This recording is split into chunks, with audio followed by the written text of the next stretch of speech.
ఎవరైతే ఈ languages నేర్చుకుంటారో opportunities ఏ విధంగా ఉండే అవకాశం ఉంటుంది అంటారు?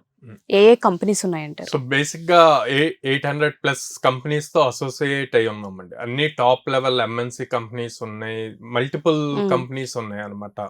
లైక్ ప్రోడక్ట్ బేస్డ్ కంపెనీస్ తీసుకుంటే రెడ్ బస్ ఉంది, సర్వీస్ బేస్డ్ లో HCL టెక్నాలజీస్ ఉంది, తర్వాత TCS, విప్రో, ఇన్ఫోసిస్, ఇన్ఫిటిక్ ఎగ్జామ్స్ రాస్తారు, ఎడ్జ్వర్వ్ అని చెప్పి ఉంది, మార్గన్ స్టాన్లీ అని టాప్ బేస్డ్ కంపెనీ. ఇట్లా మల్టిపుల్ కంపెనీస్ ఉన్నాయండి, ఈ కంపెనీ ఆ కంపెనీ లేదు.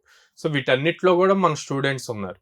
సో ఇందులో మళ్ళీ ప్రొడక్ట్ బేస్డ్ ఉంటది, సర్వీస్ బేస్డ్ ఉంటది. ఈ 2 బేసిస్ మీద కంపెనీస్ ఉన్నాయి, ఆపర్చునిటీస్ కూడా ఉన్నాయి. ఆపర్చునిటీస్ ఉన్నాయి. Okay. సో ఇప్పుడు మీరు రిమోట్ గురించి మాట్లాడే ఎంఐసి, ఇదంతా ప్రొడక్ట్ బేస్డ్ అవును. కిందకి వస్తుంది. సో అక్కడ మీరు ఇప్పుడు ఆ రిమోట్ లో నాట్ ఓన్లీ, ఇప్పుడు ఆ రిమోట్ వచ్చేసి బేసిక్ గా ఈసీఈ ట్రిపుల్ ఎలక్ట్రికల్ వాళ్ళ రిలేటెడ్ Yes, అనుకుంటారు అవును. అంతా.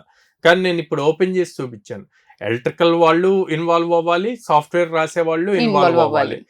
ఇప్పుడు ఎక్కువగా ఈ రెండు వచ్చిన నాలెడ్జ్ ఉన్న వాళ్ళని తీసుకుంటున్నారు, ఎక్కువ Yes. ప్రిఫరెన్స్ ఇస్తున్నారు. సో అందుకే ప్రతిదీ స్కిల్ ఓరియంటెడ్ గా నేర్చుకోవాలి అన్నది ఇంపార్టెంట్. ఓకే.